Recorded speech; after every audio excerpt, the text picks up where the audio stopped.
Hello friends नमस्कार स्वागत करुच्ची आपणकर प्रिय study channel B study circle को तो जो मैंने भी सिटी एंट्रेंस एग्जामिनेशन 2026 रे प्रिपरेशन करुछन्ते एवं बहुत सारा पिला कमेंट करथिले कि सर सोशल साइंस प्रति डर लागुछि तो निहात रूप से सेमानू कहबी तो सोशल साइंस रो जहाँ भी डर रहउछि आपणकर एई क्लास करि सारिया पर सब किछि क्लियर हे जिवो तो निहात रूप से आपणकर जेमिति क्लास होउथिला आगरु प्रथमे थ्योरी क्लास होउथिला तापर प्रीवियस ईयर रो क्वेश्चन एवं एमसीक्यू क्लास रहउथिला तो आज रो क्लास रे हमें स्टोन एज वैदिक पीरियड रहिला बुद्धिजीम जैनिज्म ऊपर जहाँ भी प्रीवियस ईयर क्वेश्चन आसीथिला एवं ता सहित एमसीक्यू केमितिका क्वेश्चन आगो को एग्जामिनेशन रे आसीबो सब किछि डिटेल्स रे हम डिस्कशन करबा तो ता पूर्व मु आपनकु कहि देबी आपन चैनल रो प्लेलिस्ट को जानतु चैनल रो प्लेलिस्ट रे आपनकु सब किछि क्लासेस फ्री ऑफ कॉस्ट रे मिली जिवो ओके जेमिति कि आपनकर सब किछि क्लासेस साइंस रो सरी साइलेन ऑलरेडी आपनकर different states and characteristics of matter chemical reaction force energy and motion structure and adaptation in plants microorganism ए सब क्लास ऑलरेडी सरी साइलेन तार थ्योरी क्लास सरलानी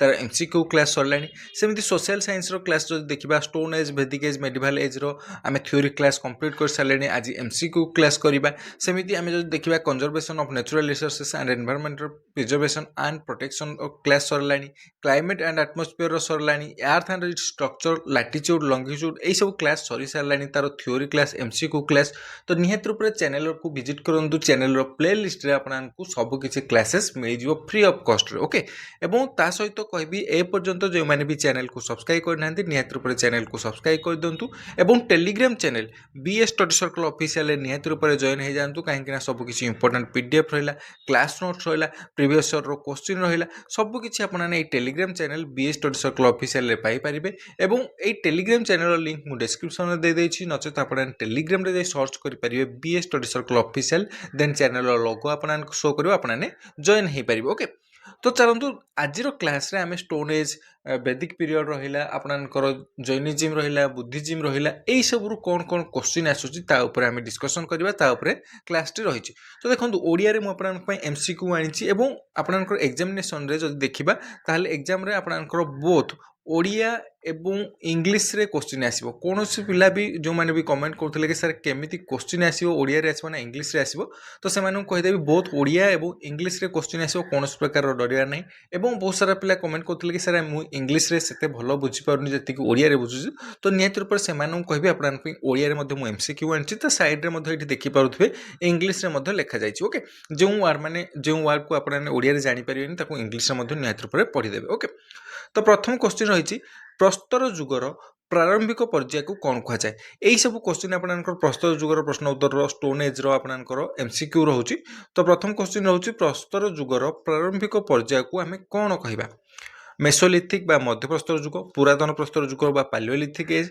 ना नूतन प्रस्तर जुग नियोलिथिक एज ना ताम्र प्रस्तर जुग चाल्कोलिथिक एज तो निहत रूप में आपनकर जो देखिबा प्रस्तर जुगर प्रारंभिक पर्याय को आमे पुरातन प्रस्तर जुग बा पालियोलिथिक एज बोली कहबा तो मु आगु जतबेले थ्योरी क्लास करथिली सेतबेले कहिथिली गोटे होची पालियोलिथिक आ गोटे होची मेसोलिथिक आ गोटे होची नियोलिथिक आ गोटे होची चाल्कोलिथिक एई सब आपनकर एथिरे कोन कोन परिवर्तन हेतिला लोक मानकर एवं केउ केउ टाइम को एई पीरियड बोली कहा जाय सब किछि डिटेल्स मु कहिछि ओके तो प्रस्तर जुगर प्रारंभिक पर्याय को आमे कहया पुरातन प्रस्तर जुग बा पालियोलिथिक एज बोली आमे कहबा ओके तो मानव इतिहास रे नियारो आविष्कार क्यों प्रस्तर जुगरे होइथिला तो मानव इतिहास रे नियारो आविष्कार केबे हेतिला पालियोलिथिक एज रे ना मेसोलिथिक एज रे ना नियोलिथिक एज रे ना आयरन एज रे तो मानव इतिहास रे नियारो आविष्कार आपनकर जो रहिला कि पुरातन प्रस्तर जुग बा पालियोलिथिक एज एथिरे हेतिला 2 नंबर ए होछि आपनकर राइट आंसर ओके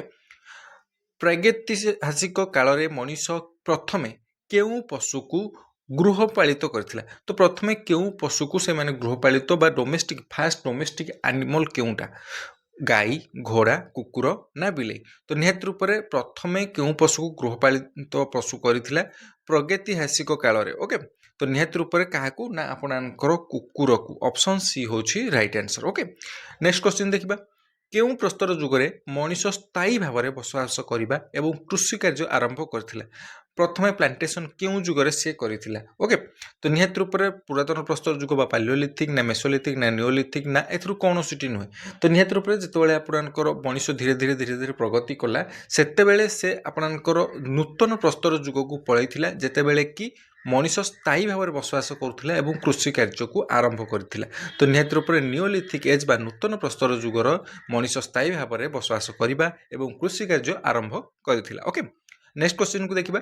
ନେକ୍ସଟ କ୍ୱେଶ୍ଚିନରେ କ'ଣ ଦେଇଛି, ମଧ୍ୟ ପ୍ରସ୍ତର ଯୁଗର ବା ମେସୋଲିଥିକ୍ ଏଜ୍ ଲୋକମାନେ ବ୍ୟବହାର କରୁଥିବା ଛୋଟ ଛୋଟ ପଥର ହତିଆର ଗୁଡ଼ିକୁ କ'ଣ କୁହାଯାଉଥିଲା? ମେଗାଲିଥ୍ ନା ମାଇକ୍ରୋଲିଥ୍ ନା ନିଓଲିଥ୍ ନା ହ୍ୟାଣ୍ଡ ଆକ୍ସ?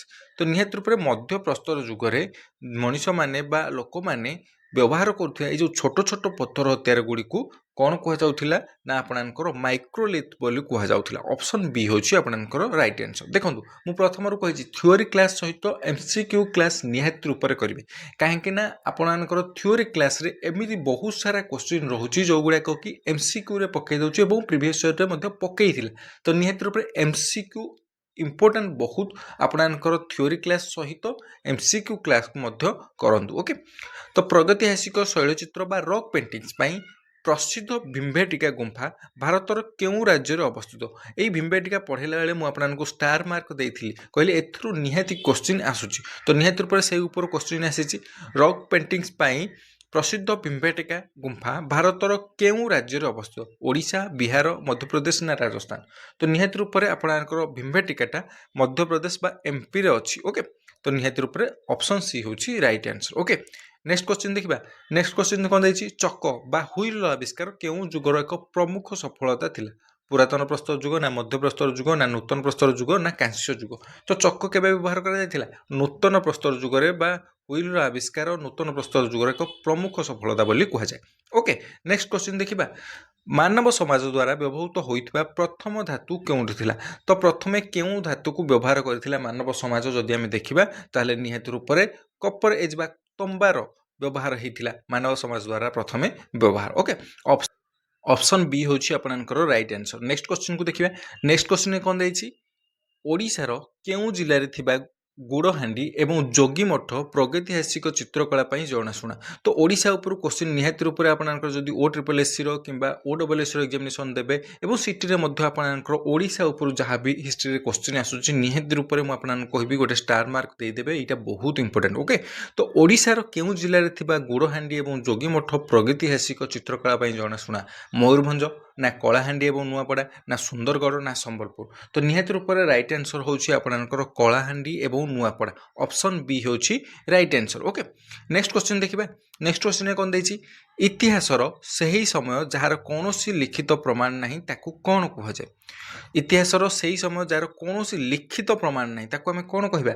ତ ନିହାତି ରୂପରେ ପ୍ରଗତିହାସିକ କାଳ ବା ପ୍ରି ହିଷ୍ଟୋରିକ୍ ପିରିୟଡ଼ କହିବା। ଏହାର କୌଣସି ଲିଖିତ ପ୍ରକାରର ପ୍ରମାଣ ନାହିଁ ବୋଲି କୁହାଯାଏ ବା ପ୍ରି ହିଷ୍ଟୋରିକ୍ ପିରିୟଡ଼ ବୋଲି ୟାକୁ କୁହାଯାଏ। ଓକେ, ବର୍ତ୍ତମାନ ଆମେ ବୌଦ୍ଧ ଧର୍ମ ଉପରୁ ଯାହା ବି କ୍ୱେଶ୍ଚିନ୍ ଆସୁଛି ଏବଂ ବୁଦ୍ଧିଜୀବୀର କ'ଣ କ'ଣ MCQ ଆସିପାରେ ତାକୁ ଡିସ୍କସନ୍ କରିବା। ଆମେ ଏହା ପୂର୍ବରୁ ପ୍ରସ୍ତର ଯୁଗ ଉପରେ ଯାହା ବି ଆପଣଙ୍କର MCQ ଆସୁଥିଲା ବା ଯାହା ବି କ୍ୱେଶ୍ଚିନ୍ ଆସୁଥିଲା ତାକୁ ଡିସ୍କସନ୍ କରୁଥିଲେ। ତ ବୁଦ୍ଧିଜୀବୀରୁ କ'ଣ କ'ଣ କ୍ୱେଶ୍ଚିନ୍ ଆସୁଛି ଏବଂ ଆଗକୁ କେମିତିକା କ୍ୱେଶ୍ଚିନ୍ ଆସିବ ଚାଲନ୍ତୁ ଡିସ୍କସନ୍ କରିବା। ବୌଦ୍ଧ ଧର୍ମର ଯାହା ବି ପ୍ରଶ୍ନ ଉତ୍ତର ରହିଲା, ତ ପ୍ରଥମ କ୍ୱେଶ୍ଚିନ୍ ଦେଇଛି, ବୌଦ୍ଧ ଧର୍ମର ପ୍ରତିଷ୍ଠାତା ଗୌତମ ବୁଦ୍ଧଙ୍କର ପ୍ରକୃତ ନାମ କ'ଣ ଥିଲା? ତ ଗୌତମ ବୁଦ୍ଧଙ୍କର ପ୍ରକୃତ ନାମ କଥା ଯଦି କହିବା ତାହେଲେ ବର୍ଦ୍ଧମାନ ନା ସିଦ୍ଧାର୍ଥ ନା ରାହୁଲ ନା ଶୁଦ୍ଧୋଧନ? ତ ବୌଦ୍ଧ ଧର୍ମର ପ୍ରତିଷ୍ଠାତା ଗୌତମ ବୁଦ୍ଧଙ୍କର ପ୍ରକୃତ ନାମ ହେଉଛି ସିଦ୍ଧାର୍ଥ। ଅପସନ୍ ବି ହେଉଛି ରାଇଟ୍ ଆନ୍ସର୍। ଓକେ, ନେକ୍ସଟ କ୍ୱେଶ୍ଚିନ୍କୁ ଦେଖିବା। ଗୌତମ ବୁଦ୍ଧ କେଉଁ ସ୍ଥାନରେ ଜନ୍ମଗ୍ରହଣ କରିଥିଲେ? କୁଶୀନଗର ଠାରେ ନା ବୁଦ୍ଧଗୟା ଠାରେ ନା ଲୁମ୍ବିନୀ ଠାରେ ନା ସାରନାଥ ଠାରେ? ଦେଖନ୍ତୁ, ମୁଁ ଆପଣଙ୍କୁ ବୁଦ୍ଧିଜିମ୍ ଏବଂ ଜୈନିଜିମ୍ ପଢ଼ାଇଲା ବେଳେ ସବୁବେଳେ କହିଥିଲି କମ୍ପାରିଜନ୍ କରିକି ପଢ଼ିବ। ବୁଦ୍ଧ କେଉଁଠି, ଜୈନ କେଉଁଠି, ବୁଦ୍ଧ କେଉଁଠି ଜନ୍ମଗ୍ରହଣ କରିଥିଲେ, ଜୈନ କେଉଁଠି ଜନ୍ମଗ୍ରହଣ କରିଥିଲେ, ସେ କେଉଁଠି ଏନଲାଇଟମେଣ୍ଟ ପାଇଥିଲେ, ଇଏ କେଉଁଠି ଏନଲାଇଟମେଣ୍ଟ ପାଇଥିଲେ, ଇଏ କେଉଁ ବୃକ୍ଷ ତଳେ ପାଇଥିଲେ, ସିଏ କେଉଁ ବୃକ୍ଷ ତଳେ ପାଇଥିଲେ, ତାଙ୍କର ଶେଷ ତୀର୍ଥଙ୍କର କିଏ ଥିଲେ, ତାଙ୍କର ପ୍ରଥମ ତୀର୍ଥଙ୍କର କିଏ ଥିଲେ?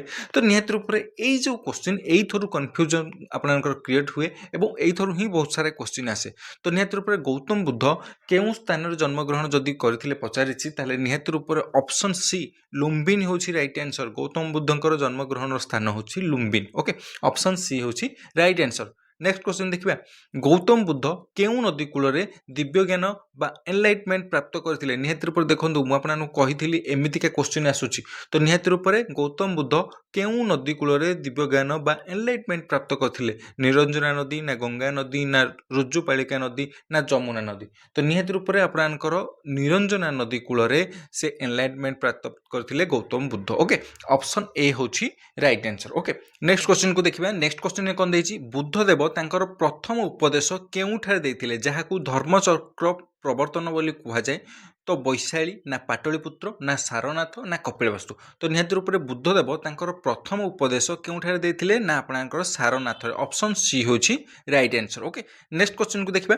बौद्ध धर्मर पवित्र धर्मग्रंथर नाम कौन बौद्ध धर्मर पवित्र धर्मग्रंथर नाम कौन अंग कल्पसूत्र ना त्रिपिटक ना वेद तो निहाती रूप बौद्ध धर्मर पवित्र ग्रंथर नाम समस्त भल भाव जानते जोटा कि त्रिपिटक ओके नेक्स्ट क्वेश्चन को देखिबा नेक्स्ट क्वेश्चन कौन देछि गौतम बुद्धंकर महापरिनिर्वाण बा मृत्यु केउ स्थान रे होइतिला तो गौतम बुद्धंकर मृत्यु केउठारे होइतिला पाभापुरी कुशीनगर कुंडग्राम ना गया तो निहाती रूप गौतम बुद्धंकर जदि महापरिनिर्वाण बा मृत्यु केउ स्थान रे होइतिला पचारिछि ताले निहाती रूप आपनकर 6 नंबर रो बी होछि राइट आंसर जोटा कि कुशीनगर ठारे ओके नेक्स्ट क्वेश्चन को देखिबा प्रथम बौद्ध सम्मेलन बा फास्ट बुद्धिस्ट काउंसिल कहा शासन काल रे अनुष्ठित होइतिला कालाशोक अशोक कनिष्क ना अजातशत्रु तो प्रथम बौद्ध सम्मेलन आपनकर केउठी कहा समय रे हेतिला ना अजातशत्रुଙ୍କ समय रे होइतिला फास्ट बुद्धिस्ट काउंसिल अजातशत्रुଙ୍କ समय रे हेतिला ओके आपनकर एई क्वेश्चन गुडा बहुत आसुची बुद्धिज्म रो first Buddhist council second Buddhist council केउ राजांक पीरियड रे होइतिला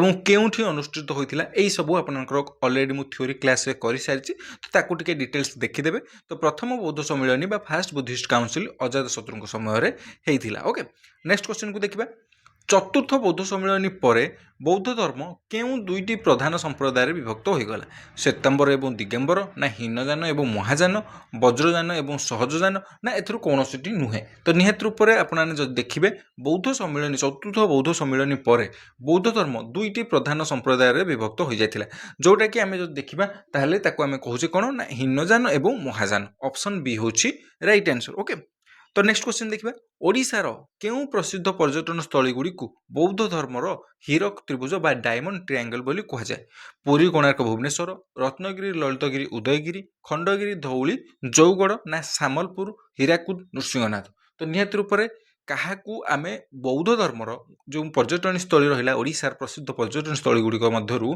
बौद्ध धर्मर हीरक त्रिभुज बा डायमंड ट्रायंगल बोली कहिबा ना आपणकर रत्नगिरी ललितगिरी उदयगिरी को समस्त आपने जाइथिए बोली देखिथिए निहाती रूप ताकू डायमंड ट्रायंगल बोली कहा जाए रत्नगिरी ललितगिरी एवं उदयगिरी को ओके तो नेक्स्ट क्वेश्चन देखिबा गौतम बुद्धंक गृहत्याग करिवार घटना को बौद्ध शास्त्र रे कोन कहा जाए महापरिनिर्वाण ना धर्मचक्र प्रवर्तन ना महाभिनिष्क्रमण ना निर्वाण तो निहाती रूप में जो देखिए गौतम बुद्ध को गृह त्याग करिवार घटना को बौद्ध शास्त्र रे कोन कहा जाए ना महाभिनिष्क्रमण ओके ऑप्शन सी होची राइट आंसर ओके तो देखो गौतम बुद्ध को ऊपर बहुत सारा क्वेश्चन हो पारिबो तो इंपोर्टेंट जो गुड़िक एग्जाम ओरिएंटेड जो गुड़िक आम डिस्कसन कले प्रथम प्रस्तर जुग उपर जहाँ भी क्वेश्चन थिला आम डिस्कसन कले बौद्ध धर्म उपर जहाँ भी क्वेश्चन थिला डिस्कसन कले तो बर्तमान आम जैनिज्म बा आपनकर जैन धर्मर जहाँ भी प्रश्न उत्तर रही आम डिस्कसन करबा ओके एवं एई जो पीडीएफ गुड़िक मु आपनकर प्रोवाइड करदेबी टेलीग्राम चैनल रे तो टेलीग्राम चैनल रो लिंक मु डिस्क्रिप्शन रे दे देबी नचेत आपन टेलीग्राम रे जाई सर्च करि परिबे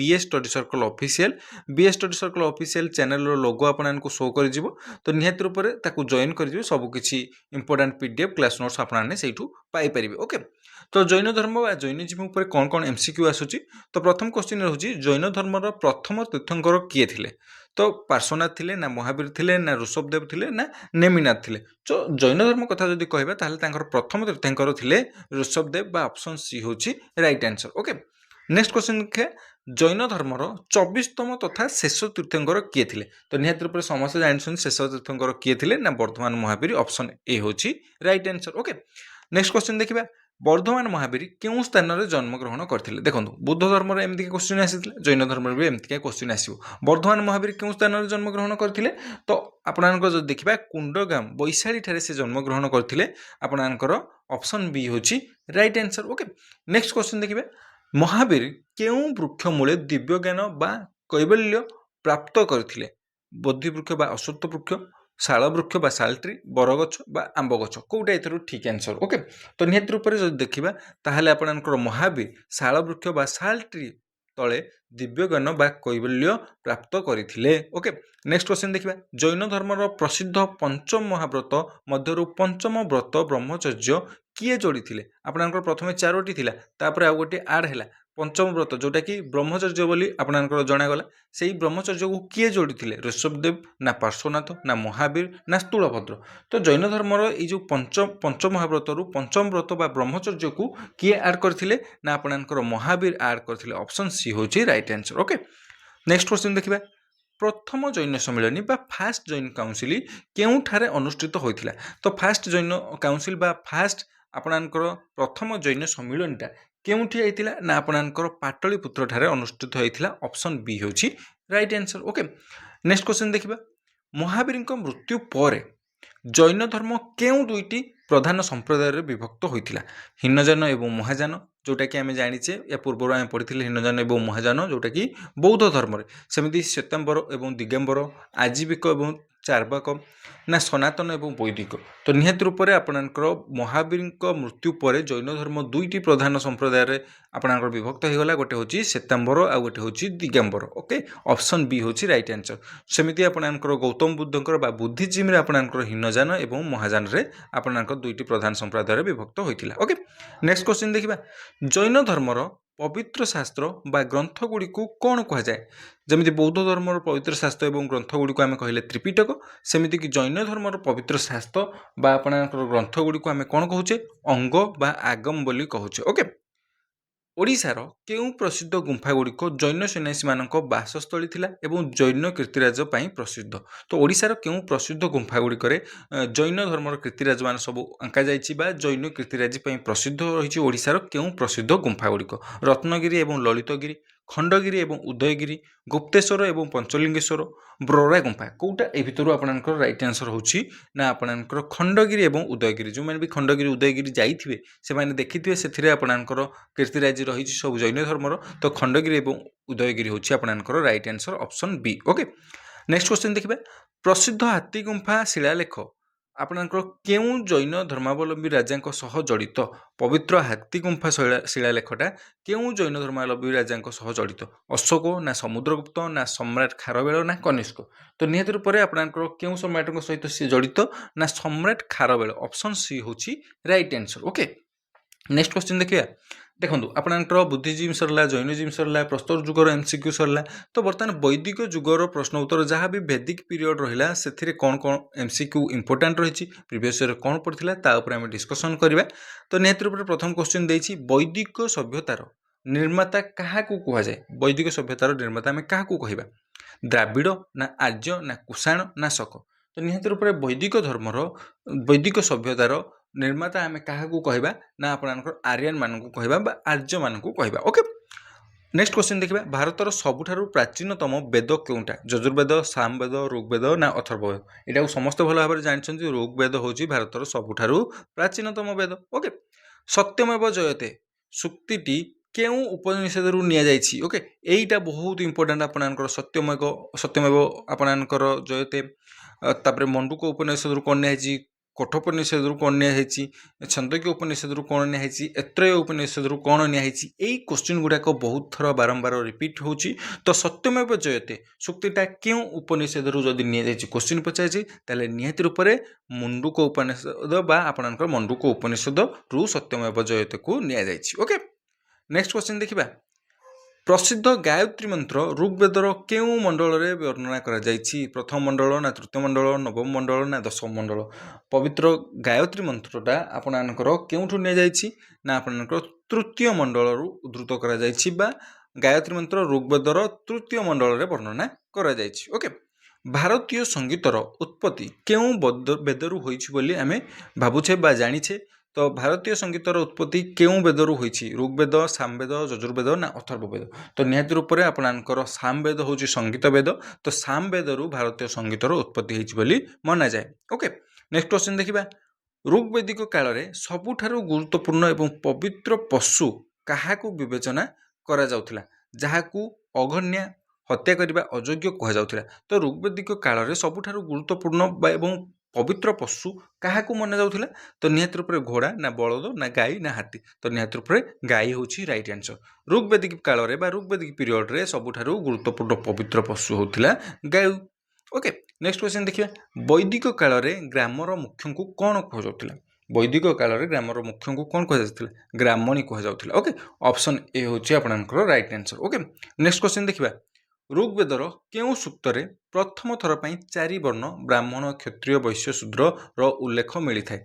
तो नदी सूक्त ना पुरुष सूक्त ना विवाह सूक्त ना ए कौन सी नुहे तो निहत रूप में आपणकर ऋग्वेद को जदि आम देखा ताहले पुरुष सूक्तरु आपणकर प्रथम थर पर 4 वर्ण ब्राह्मण क्षत्रिय वैश्य एवं शूद्र रो उल्लेख मिलता है। ओके नेक्स्ट क्वेश्चन देखिए वैदिक समाज रे राजा को परामर्श देउथिबा दुईटी प्रमुख गणतांत्रिक संगठन नाम कौन थिला। समिति एवं संसद सभा एवं समिति परिषद एवं सभा गण एवं कूल। तो देखो एमतीका क्वेश्चन आसो केउठी को आपणकर महिला मानू अलाउ नथिला बा केउं सभा समिति कि संसद कि आपणकर परिषद कि गण कूल केउथिरे महिला मानू जीवा मना थिला। तो निहत रूप में एमतीका क्वेश्चन आसीपे तो निहत रूप में जहाँ भी मुझे थ्योरी क्लास करी पढ़े तो निहत रूप में से भर ही क्वेश्चन आसो तो निहत रूप में भल भाव में डिटेल्स देखीदे जदि मन रहुनी ताहले 2 थर देखूँ किंतु एमसीक्यू क्लास बहुत इंपोर्टाट रहिबो। तो निहत रूप में एमसीक्यू क्लास सबुबले करंतु एवं मु कहिबी तो निहत रूप में 100% आपनको एमसीक्यू क्लास करिया को पड़िबो। ओके तो वैदिक समाज रे राजा को परामर्श देउथिया दुईटी प्रमुख गणतांत्रिक संगठन नाम कौन थिला ना आपनको जो देखिबा ताहले आपणकर सभा एवं समिति दुईटी प्रमुख गणतांत्रिक संगठन थिला जोटा कि राजा मानू से परामर्श देउथिले। ओके नेक्स्ट क्वेश्चन देखिबा वैदिक जुगरे प्रचलित थिबा बाली कौन थिला। एक प्रकार पर्व एक अस्त्रशस्त्र प्रजा मान द्वारा राजा को दि जाउथिया स्वेच्छाकृत कर ना एक बलि प्रथा। तो निहत रूप में प्रजा मान द्वारा राजा को दि जाउथिया एक स्वेच्छाकृत कर को बा टैक्स को बाली बोली कह जाउथिला जोटा कि वैदिक जुगरे प्रचलित हेउथिला। ओके तो देखो बहुत सारा एमसीक्यू आपनकर यही चैप्टर रु आसीबो आमे जदि आपनको कहबे आपने जदि कहबे कमेंट करेंगे तो निहत रूप में मुझे सबकिछि पीडीएफ आपको प्रोवाइड करदेवी जहाँ भी क्वेश्चन रही बहुत सारा क्वेश्चन रही है चैप्टर रु एवं बहुत सारा एमसीक्यू प्रैक्टिस करने पड़ो। तो निहत रूप में जदि कमेंट सेक्शन में आपने कहबे कि ये पीडीएफ अपलोड करूँ टेलीग्राम चैनल निहत रूप में आपको अपलोड करदेवी तो निहत रूप में आपने बहुत भल भाव में एमसीक्यू को प्रैक्टिस करेंगे। ओके तो निहत रूप में आपंकर कमेंट वेट रही एवं समस्त को मो तरफ ऑल द बेस्ट समस्त को कहबी चैनल को निहत रूप में सब्सक्राइब कर दिंतु एवं Telegram channel BS study circle official join हो जातु important PDF paper class notes paper एवं यही चैनल को सब्सक्राइब करने फल आपको फ्री ऑफ कॉस्ट रे सबकि क्लासेस मिल जाव खास करके जो मैंने सीटी सीरीयस प्रिपरेशन कर निहत रूप में चैनल को सब्सक्राइब कर दिंतु। ओके तो निहत रूप में समस्त को all the best thank you very much to all of you समस्ते भल रुहतु समस्ते खुशी रुहतु जय जगन्नाथ।